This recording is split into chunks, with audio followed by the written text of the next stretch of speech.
د نن قصه ډېر عجیبه ده. ویلی شي چې په یو کلي کې مور د خپل زوی سره اوسېدله. په دغه زوی به یې د کور کار هم نه کولو، ځکه چې دغه مور په دغه خپل زوی باندې ډېره زیاته خفه کېدله. دغه مور به یې د ګاونډیانو کورونو ته تلله او د هغوی د کور صفایي به یې کوله او په دغه روپو به یې د کور خرچه چلوله. یوه ورځ دغه زوی مور ته وایي چې مورجانې زه د خپلو ملګرو خواله بهر ته ځمه. صحیح ده بچیا، زه لاړ شه خو کور ته په وخت باندې راځه. صحیح ده مورجانې، زه به کور ته په وخت باندې د راتللو کوشش کومه، خو ته د خپل ځان خیال ساته. صحیح ده بچیا، زه به د خپل ځان خیال ساتم، خو ته کور ته په وخت راځه. بیا دغه زوی خپلې مور ته دروغ ووایي او د دغې زوی نه د یوې جینۍ ملګرې خواله لاړ شي او هغې خپلې ملګرې ته ووایي السلام علیکم ملګرې، څنګه یې؟ زه ښه یم، خو تا دومره ولې ناوخته کو؟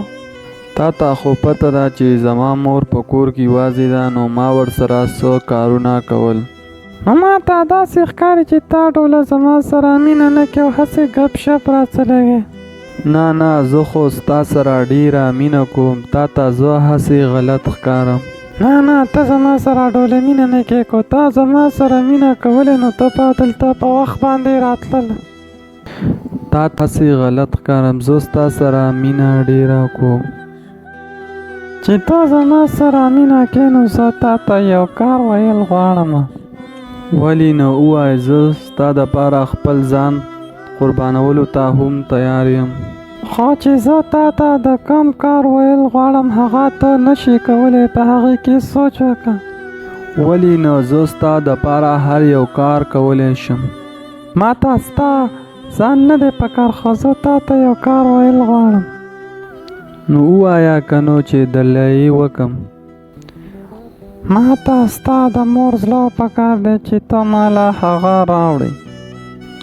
دا خو دومره ګران کار نه دی، زه به تاله اوس د خپل مور زړه راوړم.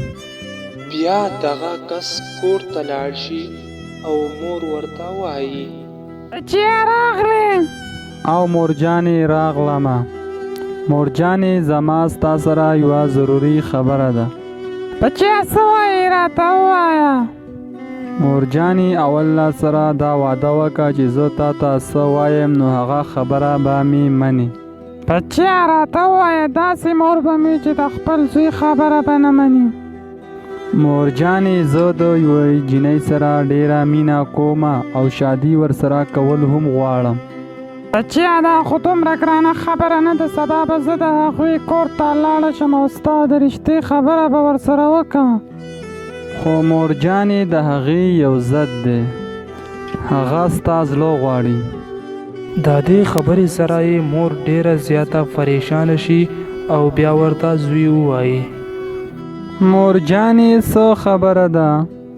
بچیا څه خبره نه ده، خو بس ته زما زړه راوباسه او هغې له یې ویسه او د هغې سره واده هم وکړه او په خوشحالۍ ورسره زندګي تېروه. بچیا اوس خو خوشحاله شوې که نه؟